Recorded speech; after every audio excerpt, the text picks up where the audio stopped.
In the news, it's an icebreaker speech. It is your first time up before us formally presenting a prepared presentation. It is all practice. Please select a topic that you would speak about normally. The more familiar you are with your own subject, the ease of operation your delivery will be. You can read the handout, you can see clearly it is asking for three-part communication. Right what I just spoke about in the basics of communication. There has to be an introduction. So in your introduction, I suggest you say your name and tell us the topic. And where did you find this information? Your information may come from so many different media sites. It could be from a link on your Facebook account.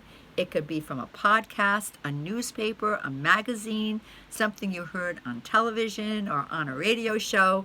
It does not have to be formal, serious news. It could be lighthearted. It could be fun. It could be silly. It could be about a new computer game coming out or a new group that you're enjoying who's dropping a new video or a single or whatever you call it. Something that's from your life. I do watch a lot of news, probably too much news still. I'm trying to reform myself. And many times I see very serious, very emotionally draining topics.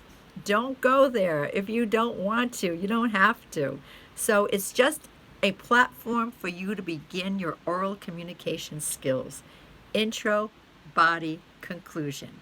I say on the handout the 80-20 rule, which means what your goal is, and it may not happen the first time you do a presentation, but your goal is to engage your audience and look at your audience at least 80% of the time during the entire presentation, and 20% using your notes. I do recommend extemporaneous public speaking, where you speak from prepared notes or an outline and you don't do impromptu. But at the same time, this particular icebreaker is 2 to 5 minutes. And for some of you, you could do a 2-minute review of an article or a story that you just heard about that you wanted to share with a friend and not have any notes. But I still think the discipline of making notes is good for you and it's good for the audience. It helps alleviate any potential nervousness, keeps you on track, and gets your point across in a clean way.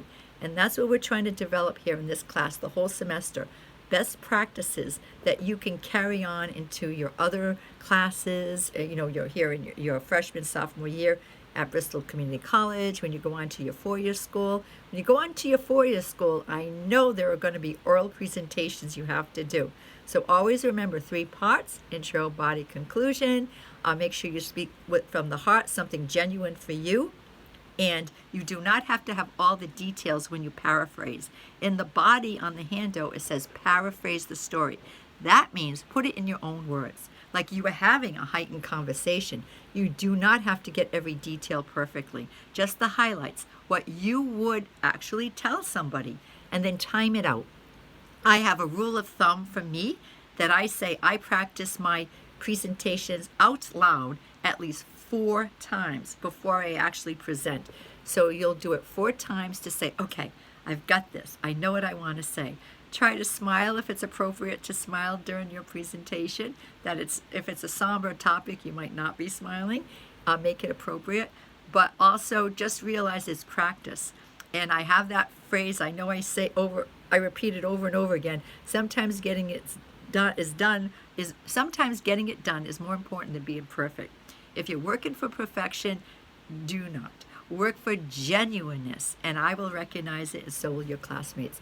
So in the news, you can read the handout, pick any topic that suits you, intro, body, conclusion, and in the conclusion, I'm asking you for your opinion. So it may not look like a traditional conclusion that you might have in an informative or persuasive speech. So what's your opinion? What do you think? You might find for this speech and this speech only that the introduction is very short, maybe 30 seconds, not even. The body is a lot longer when you're paraphrasing, but the conclusion might even be longer, which is not traditionally how presentations go. But when you're being asked for your opinion, that might really extend your time. So 2 to 5 minutes. I will stop talking because I think you're all saying, we got it, Miss Fernandez, we got it.